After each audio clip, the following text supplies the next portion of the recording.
Hi, GCC family. It's Alyssa from History. And today I want to just do a real brief overview of how I lay out my class. As we're all working towards this transition to online in the fall, I know that some of you might be kind of newer to this, and it might be helpful to see how someone else does it. And I also want to talk a little bit about accessibility and copyright today. So let's start it with that. I also am building my class in the fall. I'm not copying my content over from this term in my US History 106 class. I'm working fully from online accessible content, and so I'm going to go through and rebuild it step by step. So I will be going through this process with you.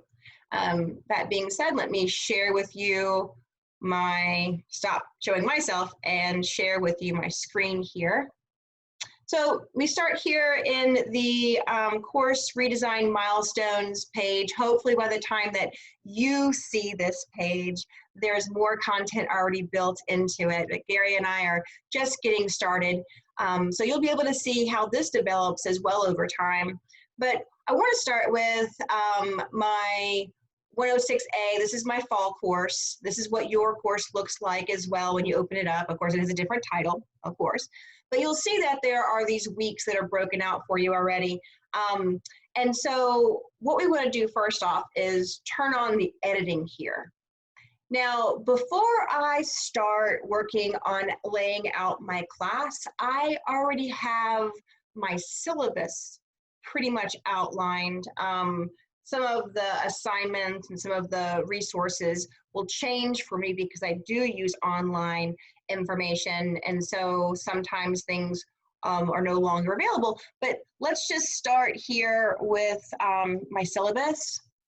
And the reason I'm showing you this is I like to try to be as consistent from platform to platform. So what you see in the syllabus, I want to be the same on the Moodle page. So I've broken up, if I go down here to the actual class schedule, I've broken up the class by modules, which are weekly segments. And I call the weekly segments modules rather than week 1, week 2, because if I'm working in intersession or in the summer, my module lengths will be different. And so this just allows me to be consistent throughout all of my courses.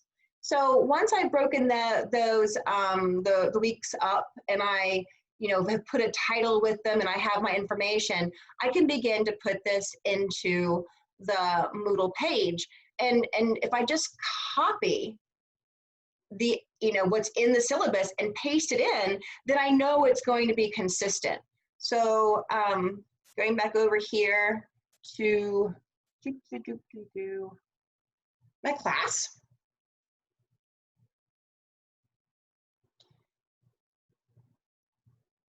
Where it has the week for the first week, all I've got to do is click on the edit button now and paste in my title. And there it is, right? So I do that for all of the modules. You can take your time. You can put me on pause if you need to while you're going in and you're putting in, just copy, paste, hit return, module 3. My weeks are a little bit different here. Paste it in. I've already put other ones in here, week 6, week 7, right? Or module 6, 7, 8, 9, 10. But we only have 15 modules open in our Moodle page, but we actually have 16 weeks plus the finals period. So I'm going to go down to the bottom of the page here. I'm going to add 2 more sections so that I can put in module 16 right here. And I can also put in a segment for the finals period, because when it's time, I'll put in there when the final will be and what time, so that students know where to go, or I guess if we're all online, maybe we won't have those live segments. Maybe we'll just have like, an online test. But anyway, either way it goes, I like to have a finals period discussion here. And as you see, when it comes to universal design, and universal design is, what does Washington State say? Process of creating products that are accessible to people with a wide range of abilities, disabilities, and other characteristics, right? So when we are working on building the outline and the layout for our Moodle page, we want to be as consistent as possible. So 1, 2, date, title. What you'll see here is because the finals period is not the same as the weeks before, I have indicated that by changing the format here. So these are, subtle ways to indicate that. But because subtle ways aren't going to work for everyone, you want to make sure that it's also very clear, finals period, right? So make sure that you're finding different ways to communicate that information. I also suggest, and I get this suggestion from a resource that I will suggest to you, but for accessibility, I also suggest that you go into the class announcements at the top and you click there. And I also suggest that what you do is that you include the institutional services statement. And I've already done that, did that a little bit earlier today. And that will go out as an email to the students, but it'll also be here in a repository in a different place than in the syllabus, but also clearly available if students have any questions. So that's an important tip, I think, as well. Now, I don't want to put too much information here. There has been times when I've put in this general section at the top, a definition and description of all of the course content. For instance, I did that this past term when we transitioned to the online environment in my face-to-face classes. So, I have just a general introduction here, right? And we'll talk about that in a minute. But I also added all of this information. But I did that because there was changes to our class for online delivery. And because that happened in the middle of the term, I felt it was important to present on the first page they come to for Moodle, the changes that were happening to their assignments. And that's why I have it there. But honestly, I think like when a student first comes into the classroom, this amount of information just for an overview might be a little daunting. And so I like to keep it a little brief here. I'm going to include the syllabus under this link as well. I'm going to hold live Zoom meetings. So in the first one, we'll go over that syllabus. I'll show them where it's at, but it just keeps us a little bit clearer. So I've got a little bit of information here. I'm going to go ahead and just copy and paste this in. Because all I want to do here is orient the students. So just keeping it simple, this is an introductory course to U.S. history post 1865. You do not need to purchase a textbook. I don't use them. I use online accessible resources. Using things that are open access and free helps to make the content and the class more affordable for the student. But it also helps me, in my discipline at least, to bring in different voices and different perspectives and to cultivate and curate a historical narrative that comes from different perspectives. So that's why I don't, but I want my students to know right away that there's no textbook and that everything that they need, they will find on this Moodle page. But because we are reliant so much on online resources, it's very important that my students also have their GCC library card. So I just have the next thing here, make sure you get this. And, I'll also link in here for my students the link to actually sign up for a library card if they don't have one. And not every time that you put a link in will be live. So make sure that you are going to the actual library. Let's see. Library card. Order a library card. I'm going to go to this resource. I'm going to grab that link. I'm going to come back into here. I'm going to edit the content that I just put in. And I'm going to copy and paste that link in. And I can see that it's blue and that it's live. So all I have to do now is save. And now my students can be directed directly to the resource for accessing the library services there through a card. One thing about accessibility, when we have links to information, you want that to be very clear what it's for. Class announcements, right? We know what that means. The syllabus is right here. So if you're not copying into the general description an address, right?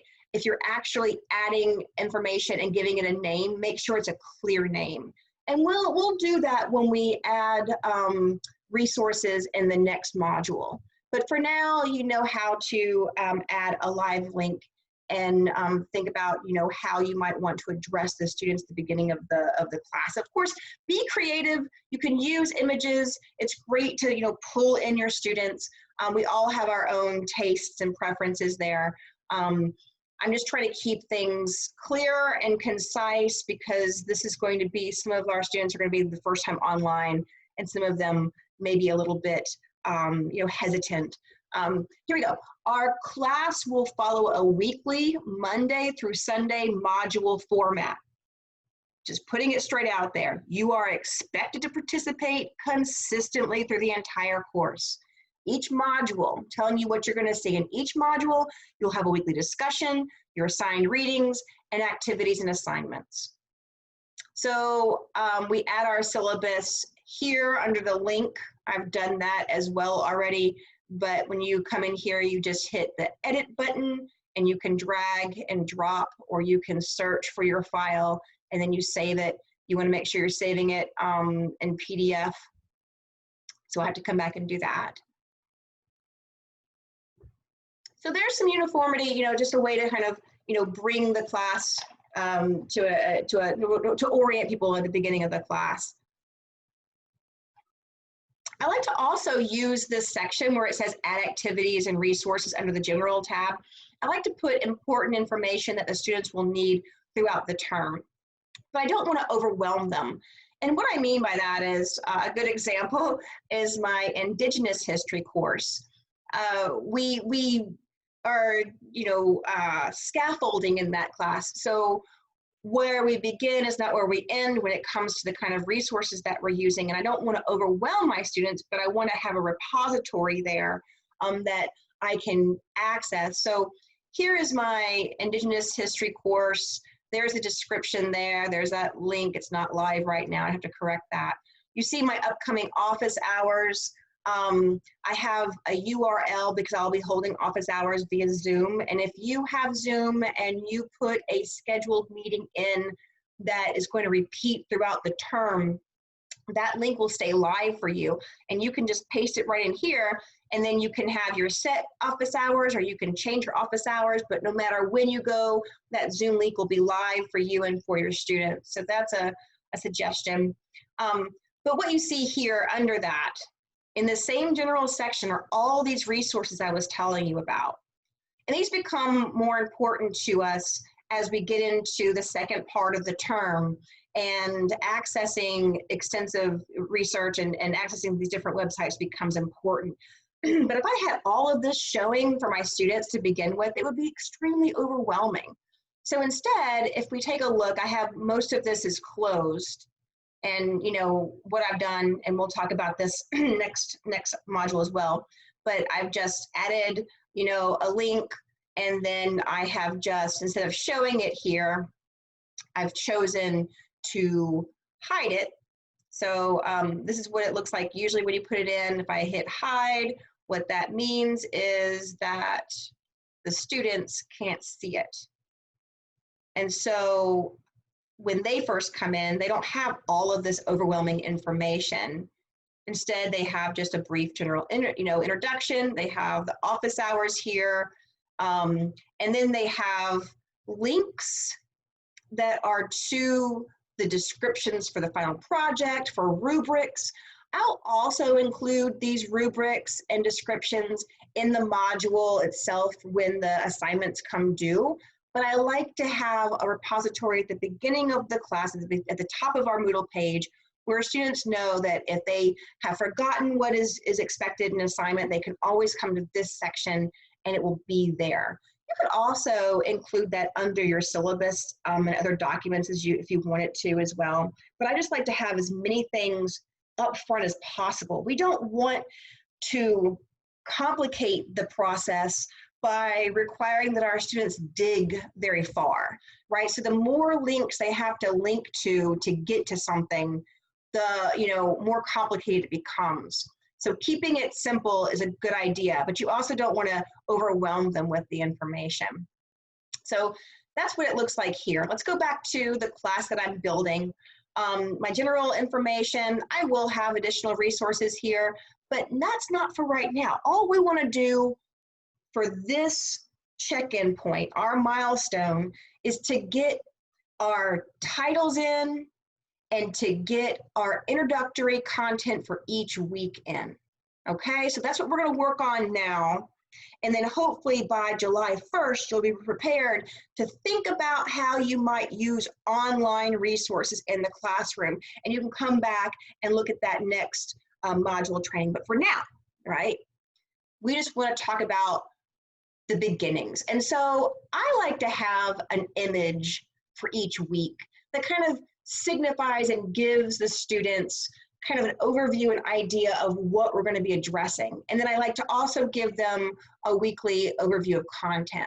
So that means I got to find a picture. And that means we got to think about copyright. Well, the librarians did a great job in explaining copyright use during the module trainings at the beginning of the month that Linda McCarthy and Gary Ackerman organized. And thank you much to them. You can always reach out to them. I'm offering them up, but you can always reach out to them if you have specific questions. I also don't mind doing a little bit of research on my own. So I did find some information about that. Where did I go for that? Here it is. Under the Carleton University library, and we have information as well. I just did like a search. Under fair dealing, educators and students can display a copyrighted image in the classroom or elsewhere on university premises for educational purposes. So we have the ability to use images, but you don't want to use any more than 10% of content from any one resource. And you also want to check and make sure that there's no specific or explicit copyright expectations from your resources. But for the most part, using it for our purposes in Moodle here is considered fair dealing. So that being said, the first module is a background review because, we come into history in 1865 and a lot that happened beforehand. So we get a little orientation. So I'm going to look for a picture from the Civil War because that's what, happens right before this class starts. I like the Library of Congress for images because oftentimes you can just reference them and they have a lot of free use and reuse sets here. So maybe you find a picture here and maybe you're not quite sure if you should use something. If not, go to the bottom of the page, whatever resource you're at and read through the disclaimers, read through the legal. See what it says about copyrighting collections, right? So it says here, you should determine for yourself whether or not an item is protected by copyright or it's in the public domain. So they're not saying that, they're telling you to use everything. But again, we do have that access and that right. So I'm going to PBS because I just put in a search for civil rights images, or civil war images rather, and this one came up, and I'm just going to grab it. I like this picture. So I'm just going to the website, I'm copying this picture in. PBS is a resource that I trust, so I don't feel unsafe doing so. And then this is great. You can just come back into the Moodle page in, you know, our edit. So remember where we are. We're in our first module, right? We have put the editing on, and we're just going to edit our first module content here. I'm going to left click and then right click and paste, and my picture is there. All right. This may not always work for you, but and then when we have images, we want to describe them for accessibility. And if I was to look at this picture, right? So this is how it started. I copied and pasted. I opened up our choices here. I'm clicking on the image. Oopsies. Let's see, there we go. It gives you the URL for this picture. And look, there's already a description for the image. So that's very useful, very helpful to us. I appreciate that. Makes our lives a little bit easier there. And also, you know, sometimes you'll grab a picture and it'll be just really, really big. So I have found that a great way to downsize a picture easily and quickly is just to hack it in the size, and it will auto correct the other, right? And there's your picture. Now it's smaller, but maybe that's too small. So I want to go back up. Okay, there it is, all right? So now I've got an image that is going to help pull the students' attentions in. I want to also put in a brief overview for this module. So I've got the image. I'm going to click next to it and hit return. That brings me to underneath the picture, and now I can just paste in my content and hit save. And great work. I've been consistent in the font that I'm using. I'm not overly using italics or bold here. You don't want to italicize too much for accessibility as well. You want to keep things as consistent and as clear as possible, using a font that's clear as well. And so what I'm doing here is two things by having an image and then content. When my students come in and they see an image and they roll down and they see another image, they're going to know that they're in another module, right? So when I use conformity of content like this, then my students will know what to expect for each week. So what you're going to do and what I'm going to do now is go into our pages, and we're going to put in this introductory information, an image and a description, or however you want to present it, whatever your creative and your intellectual vision is. Let's start by creating introductions for the weeks and making that consistent through all of our weeks. And once we've done that, in our next module, we will talk about how to consider applying open access content to either improve on, emphasize, or diversify our content, or for it to be the kind of the center of our narratives. A few tips: just be careful with color as well. Gary has helped us with accessing colors that are accessible, but when I click on this, if I was to highlight it, see, you can see that well, but then you've got this blue here, and that becomes harder. But one thing I like about the blue is if you highlight the blue, you can change the font color. Wait, where is it? Aha, to white. And that's a nice alternate as well, okay? But again, you don't want to do too much highlighting just to emphasize something that's very specific. And if you're going to use a highlight, let's say you decide that you're going to highlight the assignments that you want students to complete on Wednesdays of the week, then you want to put in there that due date is Wednesday, because the color may not be something that's going to be useful for one student. And then if you're going to use a highlight, make sure you're consistent and throughout the entire term, you would highlight that indication in blue. So just be very consistent. And then, yeah, consistency. I think that's pretty much all I have. Don't want to overwhelm anybody. So I want to show you one resource. We have in GCC, we have universal design content. And I encourage you to go here and to read through. This is in-depth. It gives clear understanding, or it gives a clear description and explanation of the different factors that play into universal design and how you can help be more universal in the way that you present information. Another link that I have found helpful is actually the University of Little Rock here, or University of Alabama Little Rock. These 10 steps towards universal design and online courses. I like this resource as well because there's examples that worked for me pretty well. That accommodation statement, you know, there's an example here for you. Of course, we're going to use our own. But when I was mentioning earlier to you that you want to make sure that your links are clearly labeled, right? If you were going to a link on, you know, how to write, you know, writing good link descriptions, I don't know.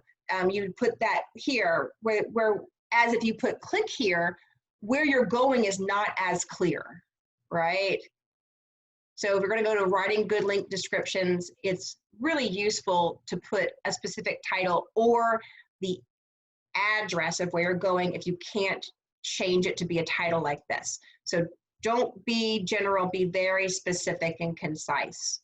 I like this resource. Like I said, there's just a few more examples in here. And here's a good one as well.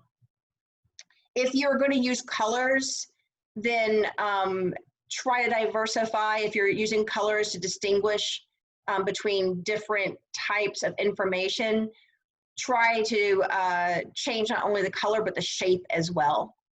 Okay, I'm going to link in, I'm going to copy this in for you and add this to our module for this week, because I think this is a very useful resource. So there's an example too of how I'm using resources in my classrooms. Whenever I find something that's useful like that, I'll throw it in my class. I might keep it hidden, but it's there for me later if I want it, right? So because I like that and I want to include it, I'm going to go into here. I'm going to add an activity. I'm going to add a link, a URL link to this page. I'm going to put the link here. This is the address, the external URL. And then I'm going to come in here because this is just the easiest thing, 10 steps towards universal online. Back in here, copy and paste. Now I have a title. I'm going to put UA suggested readings. And then I'm going to save and return.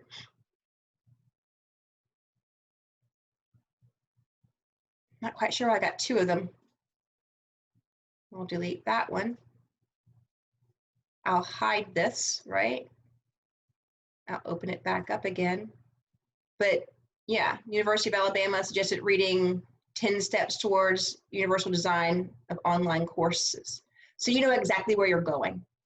All right, so that's where I suggest that you begin, is just at the beginning, putting in this information, and we'll come back and we'll work together soon. Until then, good luck. Have a great day.